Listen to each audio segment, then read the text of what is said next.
Irmão, meu Deus do céu, que alegria! Nós estamos em São Paulo e essa é a série Preciosas Sementes. E eu tenho uma palavra de Jesus para o seu coração, meu lindo. Toda segunda-feira, 7 horas da manhã, sem falhar, sem vacilar, tem uma palavra de Jesus para você aqui. E hoje não vai ser diferente. Eu quero falar sobre aumentar a fé. Eu não sei se você compreende, mas o nível da sua entrega determina o tamanho e a velocidade do teu milagre. Então, meu lindo, antes da gente ir para a mensagem, eu tenho um recado muito importante. Na verdade, 2. Um é um pedido, né? Curte o vídeo. Curte o vídeo, comenta, compartilha, manda pros amigos, pros inimigos. Isso. Se inscreve pra gente chegar em 10 milhões. Ah, não. Já chegou. Meu Deus do céu. Só Jesus, meu lindo. Então, se inscreve, ativa o sininho. E um pedido importante. Nós estamos em 2025. E talvez você nos acompanhe há muitos anos e já foi muito abençoado por tudo aquilo que você viveu. E você entende que tudo aquilo que Deus está fazendo no nosso tempo nos torna um solo fértil através da nossa associação evangelística, que hoje está cuidando de milhares de pessoas. Então eu aproveito o começo dessa mensagem para dizer que você pode fazer parte dessa história.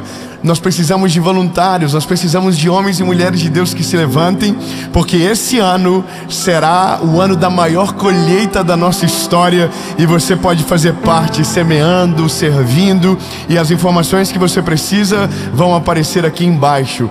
E após isso, vamos para a nossa prioridade, vamos para a mensagem.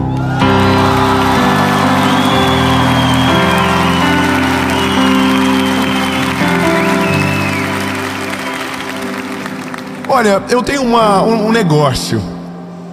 Você já ouviu alguém dizer que nós não podemos correr atrás das bênçãos do Senhor? E eu sei da onde nós saímos ou tiramos essa base. Ela é bíblica, ela é correta. A Bíblia diz que as bênçãos do Senhor nos perseguirão. Amém? Mas você sabe que tem bênção que persegue e não acha ninguém, né? Porque quando acha, não tem nenhuma preparação, não foi forjado, não passou pelo processo, fugiu no meio. Então a bênção até bate na porta, mas como ele não está preparado, ela vai embora e ela não fica.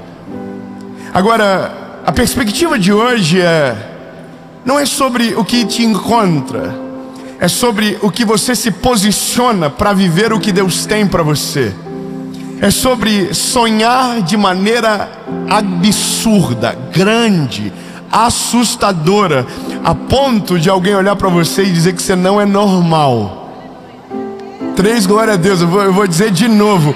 O convite do Evangelho é para que você manifeste sonhos que são gerados de Deus dentro de você, a ponto que os de fora olhem e dizem: não é normal. Mas veja bem, tudo isso custa um preço. Eu quero construir algo com você hoje aqui. A primeira coisa é: todo sonho é uma declaração de fé.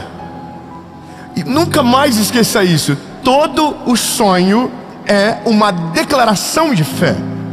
Quando você sonha algo muito grande, que não combina com você, mas que você depende do Senhor, você está gritando para o mundo que você tem fé. E que a sua fé está num Deus que é poderoso para fazer muito além do que você pode pensar ou imaginar. Então, sonhadores são pessoas que produzem e que geram fé. Só que a Bíblia diz que fé sem obras é morta. Ou seja, não é só ter fé, é o seu posicionamento em relação àquilo que você acredita, que determina o que de fato você vai viver em Deus. Está comigo? Então eu vou ler um texto bíblico com você. Segundo livro dos Reis, capítulo de número 4, versículo de número 1 diz: ora, clamou ali uma mulher das esposas dos filhos dos profetas a Eliseu, dizendo: o teu servo, meu marido, está morto, e tu sabes que o teu servo verdadeiramente temia ao Senhor, e o credor veio para levar consigo os meus 2 filhos para serem seus servos. E Eliseu disse a ela: o que eu posso fazer por você? Conta-me o que você tem na sua casa. E ela disse: a sua criada não tem nada em casa, além de vasos vazios e uma botija de azeite. Então ele disse: vai, pede a ti vasos emprestados de todos os teus vizinhos, vasos vazios, não peça poucos. E quando tu entrares, fecharás a porta diante de ti, diante dos teus filhos, e derramará dentro de todos os vasos, e tu porás de lado aquele que estiver cheio. Assim ela foi diante dele, fechou a porta diante de si, e dos filhos que trouxeram os vasos para ela, e então derramou. E sucedeu que quando estavam cheios todos os vasos, perguntou ao seu filho: traz mais um vaso. E ele disse: não há mais. Então a palavra diz: e o azeite parou. Eu sei que algumas coisas é chover no molhado. Você já ouviu milhares de vezes sobre essa mulher, essa viúva que pede ao profeta para que o ajude, para que os filhos não sejam, servos escravizados por conta da dívida. Ela tem uma conta para pagar, e porque ela tem uma conta, ela depende de um milagre de Deus. E esse milagre, ele vem através de um profeta. Só que eu quero que você observe a condição que o profeta dá para essa mulher, a condição que o profeta apresenta para ela. A Bíblia diz que o profeta fala: você pegue vasos vazios na vizinhança, traga para dentro da sua casa, fecha a porta, vai ficar dentro de casa só você e os teus filhos. Então você vai deitar azeite dentro dos vasos. O que Deus está falando através do profeta é: a quantidade de vasos que você ter na sua casa vai determinar a quantidade de azeite que você vai ter com você. Ponto importante. Eu sei que todo mundo aqui é extremamente inteligente, mas pensa comigo: se você tem uma palavra sobre você que diz que a quantidade de vasos determinará a quantidade de azeite, a tua preocupação maior será qual? Seja sincero.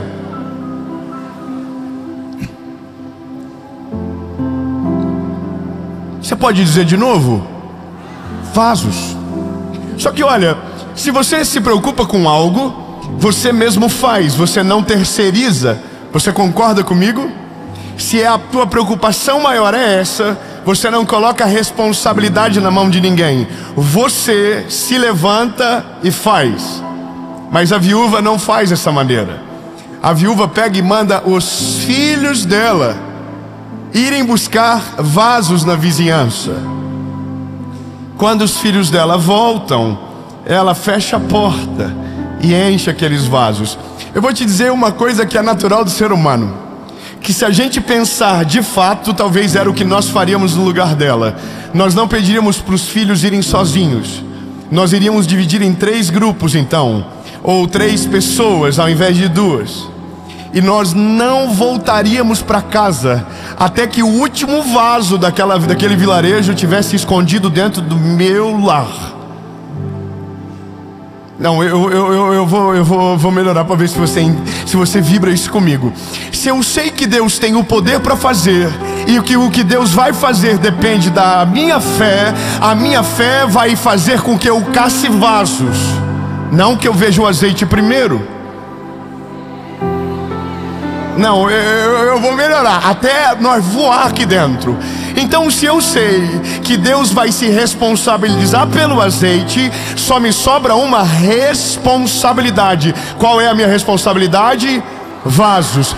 Quanto tempo Deus precisa para multiplicar azeite? Segundos. Quanto tempo eu preciso para buscar vasos? O tempo que for necessário, porque eu sei que quando eu fechar as portas, o azeite será derramado e multiplicado vaso por vaso.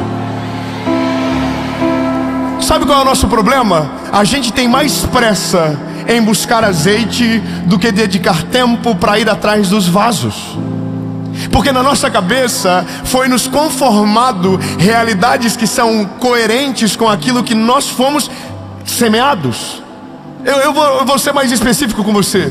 A cultura que foi gerada em você, a semeadura de família, de escassez, de qualquer coisa do tipo que foi colocado em você, determina o tamanho do que você pode sonhar. É mais ou menos isso. Se você nasceu numa família onde sonhadores foram, formados à sua volta, você nascerá num ambiente onde sonhos são possíveis. Então os teus sonhos sempre são maiores do que a geração que veio anterior. Você foi incentivado a sonhar. Você foi impulsionado a sonhar coisas grandes. Agora veja bem, quando nós não tivemos esse cenário, quando nós fomos criados num ambiente de muita miséria, ou quando nós fomos criados num ambiente onde tudo aquilo que a gente disse que poderia acontecer foi contado que nós não iríamos conseguir. Então de repente, nossa preocupação não é mais a quantidade de vaso, é o pouco de azeite que cair na botija já nos é suficiente. E esse é um negócio que para mim é importante. Quando alguém ouve uma palavra dessa, diz: isso aí é coisa motivacional. Eu não penso isso. Eu penso que um sonho grande é o que mais deixa a gente cheio do Espírito Santo e na presença dele. Porque quem tem sonhos grandes depende da grandiosidade de Deus para que eles aconteçam. Eu vou melhorar. Quem tem grandes sonhos vive ocupado. Quem não sonha é uma vida vazia, não tem nada para acontecer pela frente. Então não precisa orar, não precisa jejuar, não precisa ir na vizinhança atrás de vaso. Você só vive no cheiro da estação que está passando. Só que o convite do Evangelho para mim e para você é: sonhe sonhos que não combinem com você, mas que combinem com o Deus que chamou você para viver a vida que Ele planejou para a sua história na terra. É lindo, eu vou melhorar. Deus não chamou você para viver os sonhos dos teus pais. Deus não chamou você para viver os sonhos que os teus amigos projetaram sobre você. Deus não chamou você para viver os sonhos que o teu passado gerou na sua história. Deus chamou você para viver os sonhos dele nessa terra. E os sonhos dele são incontáveis, inimagináveis e na maioria das vezes inalcançáveis. E porque são inalcançáveis, quando o teu braço não atingir, a mão de Deus vai te levar até esse lugar. Eu estou com medo. Nessas horas ontem, oh lindo, eu vou te falar um negócio. O nosso porém disso tudo é entender que tudo na vida tem fases. E eu não quero falar sobre todas essas fases agora nessa mensagem. Mas o sonho, se você for sintetizar, ele tem fases. Ele tem a fase do sonho, que é gerado por Deus em nós. Aí ele tem a fase da decisão, que é quando nós olhamos para o sonho de Deus e dizemos: a gente vai viver. Só que aí vem outra fase, que é a fase da espera, que é quando você sonhou, decidiu, mas não aconteceu absolutamente nada. E aí tem a outra fase, que é a fase do impasse, que é você sonhou, decidiu, esperou, e quando parecia que iria acontecer, deu tudo errado.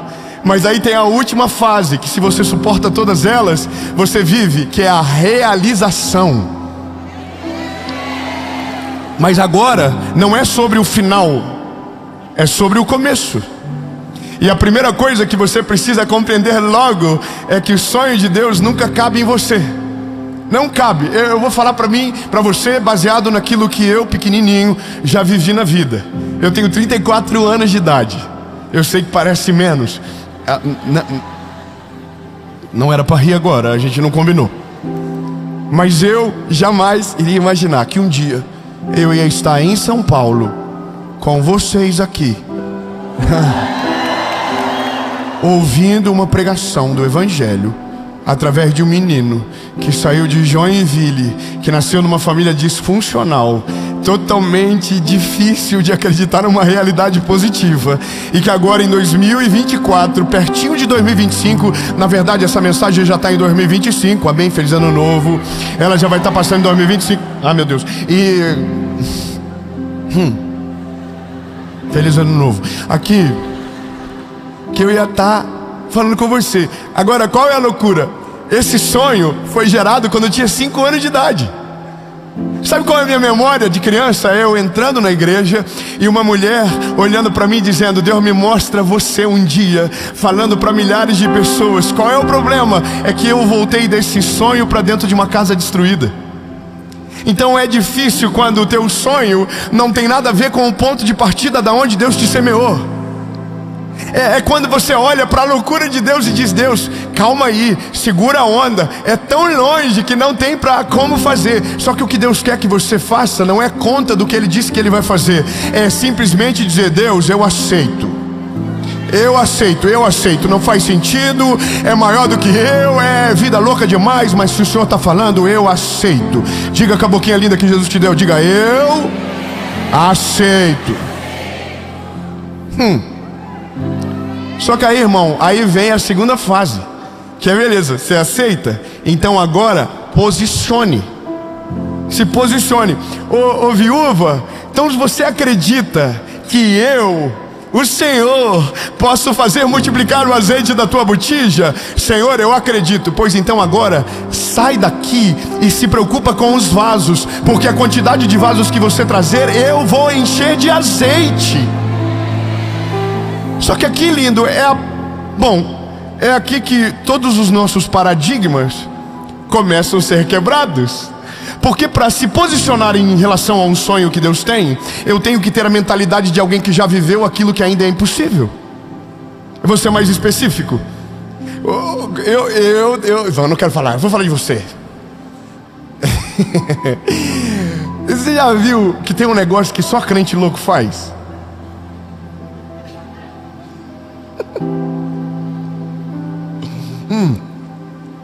Você já entrou num lugar que para você é tão longe, mas você fez aquele negócio assim: aonde eu colocar a planta dos meus pés, aonde eu tocar a palma das minhas mãos. Já fez isso já ou não?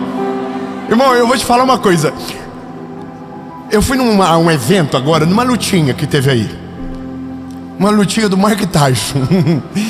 Ganhei de presente para ir ver a luta do Mike Tyson e do tal do Jake Paul. Irmão, dor de barriga, nervosismo, ansiedade, chegava tudo e não chegava a luta. E aí eu fui pra luta, cheguei na luta, e aí eu entrei num estádio que tinha 75 mil pessoas lá dentro. Irmão, a primeira coisa que eu pensei quando eu entrei lá dentro é: Jesus, um dia esse lugar não vai estar lotado para ver uma luta de boxe. Um dia vai estar lotado para ouvir uma pregação do teu evangelho, Senhor. Um dia isso vai acontecer, eu creio, irmão. E aí,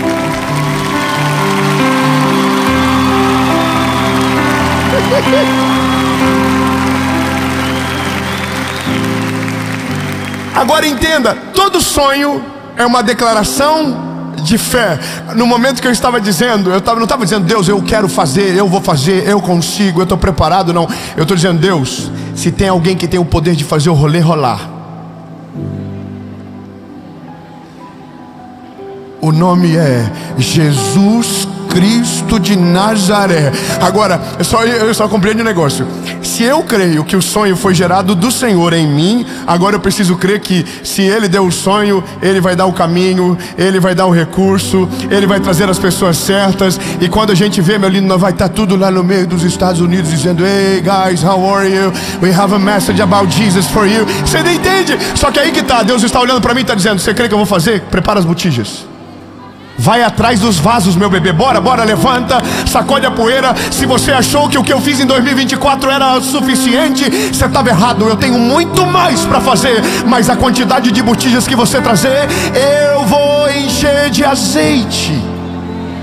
Ô lindo, fala para alguém que está perto de você, diz: quanto de botija tu tem aí?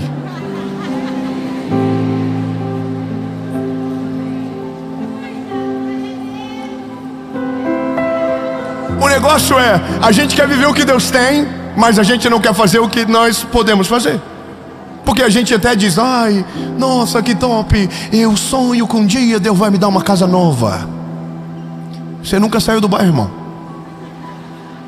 Você nunca saiu do ônibus no meio do caminho para ver um bairro que Deus pode levar você para morar um dia. Você nunca fez isso. Irmão, pelo amor de Deus, eu quero que despertar algo em você que torna você meio estranho. Sabe, gente estranha é gente que passa em lugar que ainda não está liberado e diz, posso dar só uma olhadinha? Irmão, é a coisa mais maravilhosa da vida. É viver o sonho antes de ele acontecer. Faz papel de louco, irmão. Entra aqui, ó. Deus, eu declaro no nome de Jesus. Senhor, aqui, estamos aqui, Senhor. Olha só, se o Senhor deu, e eu vou te falar uma parada que você vai ficar feliz. Se prepare para celebrar. Não é agora, é depois que eu vou lá. Irmão, Deus nunca vai deixar que você veja, sonhe algo que Ele não possa dar para você. Não, calma. Então significa que se Deus deixou você ver, deixou você tocar, deixou você sentir, deixou você abraçar, deixou você experimentar, é porque Ele tem o poder de dar nas tuas mãos muito além daquilo que você pode pensar ou imaginar. Deus não é um Deus irresponsável. Ele não coloca sonhos que Ele não tem a condição de patrocinar na sua vida. Então se prepare, meu lindo, para tudo aquilo que Deus colocar na frente dos teus olhos e ser da vontade dEle para você. No nome de Jesus você vai viver.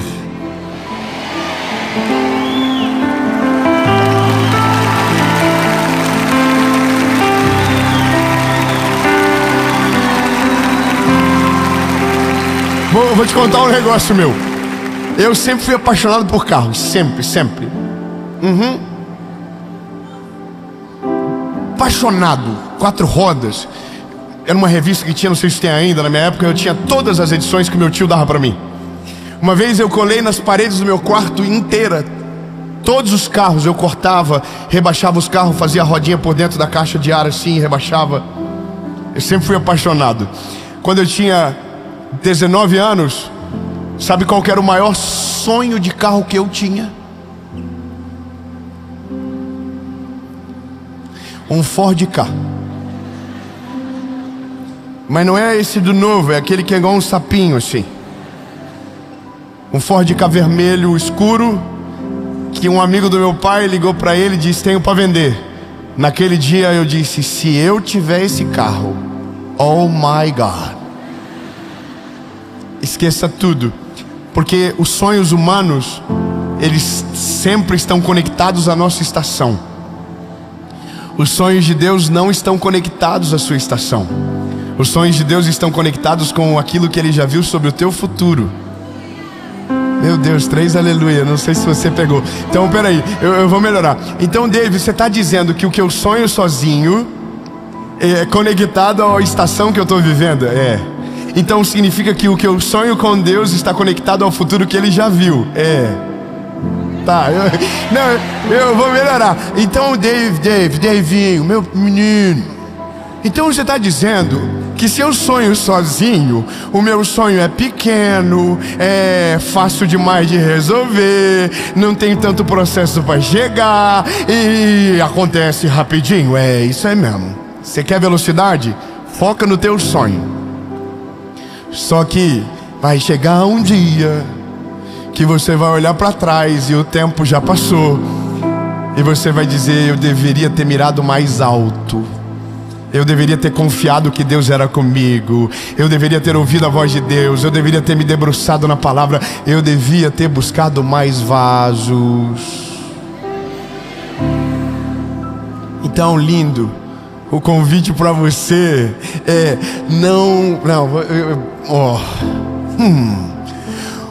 é que esse convite não é só para você, é para mim também. Então eu estou pregando para você e eu estou ouvindo, porque Deus está falando comigo isso já faz 3 meses. Deus está me cobrando já faz isso há 3 meses. Deus está me chamando dizendo, ei David, para de achar que acabou, para de achar que a linha final acaba com a gente. Não, eu não estou nem no começo. Eu não estou nem no começo do que eu vou fazer. Eu não cheguei nem perto da onde eu vou chegar. Ei, André, nem perto, nem perto. Ei, lindo, Deus quer que você entenda logo. Se você acha que já viveu tudo de bom dessa terra, eu tenho uma palavra de Jesus para você. Você não está nem perto de 1% daquilo que Deus vai fazer na sua vida. Será maior, será melhor, será mais extraordinário e vai desafiar você de um nível absurdo.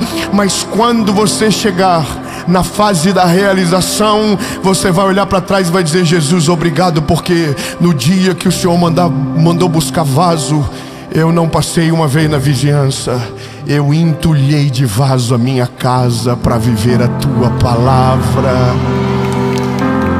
É lindo. Meu Deus, vou terminar.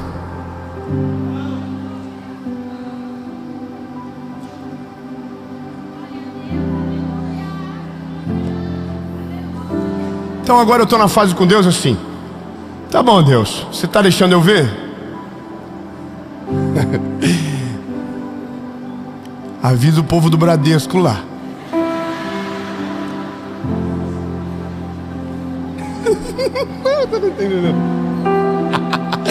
Senhor Jesus, me livra do agiota.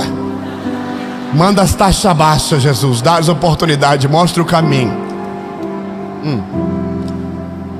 Sabe o que é maneiro? É que eu imagino Deus olhando pra gente. Porque quando Deus nos mostra um sonho, a primeira coisa que faz é consultar o saldo. Não, você não pegou.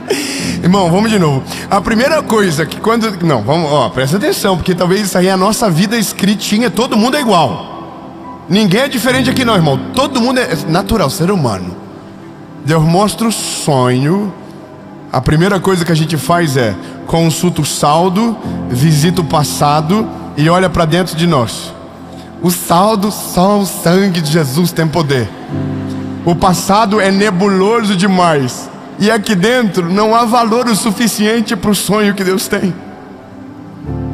Aí a gente diz: Deus, não tem dinheiro, não tem histórico na família, não há nada de bom em mim que possa fazer isso acontecer. Aí Deus desce e diz: ei, lindo, se preocupa com o vaso, porque o azeite é eu que vou derramar. Se preocupe com o natural, o extraordinário é eu que vou fazer. Faz a tua parte, se levanta, posiciona, que o milagre é comigo. Sabe qual é a graça do Evangelho? O brilho nos olhos que nos dá é saber que quando Jesus gerou o sonho, Ele já gerou todo o caminho do patrocínio. Não está entendendo? Eu vou melhorar. Deus, eu vou dar até uma frase boa. Lembre-se, se Deus der o cavalo, Deus vai dar água para o cavalo. Não chegou. Eu vou te falar só uma coisa do ser humano. Um dia, alguém comprou um carro que bebe muito. Aí alguém chegou e disse: nossa, que lindo, pena que bebe demais. Aí esse alguém que comprou o carro disse: não vou dar nomes, se Deus deu o cavalo, não vai ser a água que vai ser o problema. Vou colocar isso de maneira espiritual agora. Deus nunca vai desamparar você com algo que Ele semeou dentro de você. A única coisa que Ele precisa que você faça é aceite que Deus vai fazer algo na sua vida. Aceite, primeiro aceite: Deus, eu creio que o Senhor vai fazer. Segundo, se posicione, faça a tua parte, levanta, esqueça o que os outros estão dizendo, foque na palavra e se prepare, porque não vai ser do dia para a noite. Vai ter tempo de espera, vai ter impasses, mas no dia da realização, a lágrima vai correr no teu rosto. Quem tiver à tua volta vai chorar e se alegrar junto com você. E aí você vai entender de uma maneira simples e poderosa que a coisa mais importante na vida é entender que o Deus que nos chamou não nos colocou na terra para uma vida miserável, para uma vida que nos dê vergonha. Não, Deus nos chamou para que enquanto esse tempo seja, mesmo que passageiro, mas seja extraordinário, seja poderoso, porque tem uma coisa que ninguém pode esquecer: todo sonho realizado glorifica o nome do Senhor. Chega de só os ímpios prosperarem. Está na hora dos justos se levantarem cheios do Espírito Santo, formar famílias saudáveis, construir histórias incríveis, para que o povo olhe e diga: o que esse homem tem? E aí alguém vai levantar no meio e vai dizer: nós não somos o segredo é o Senhor. Jesus, muito obrigado, Pai.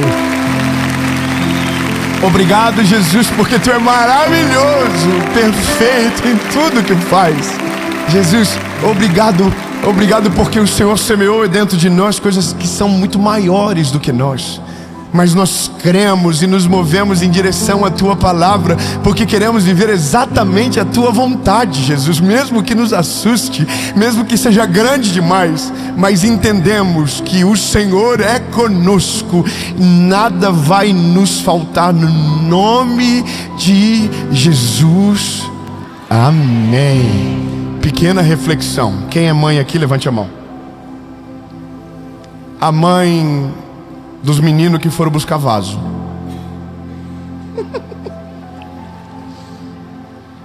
Irmão, eu não sei você, mas eu consigo ver. A mãe dos meninos está enchendo azeite, não está vendo os vasos. Top. Olha os boletos sendo pagos. Top.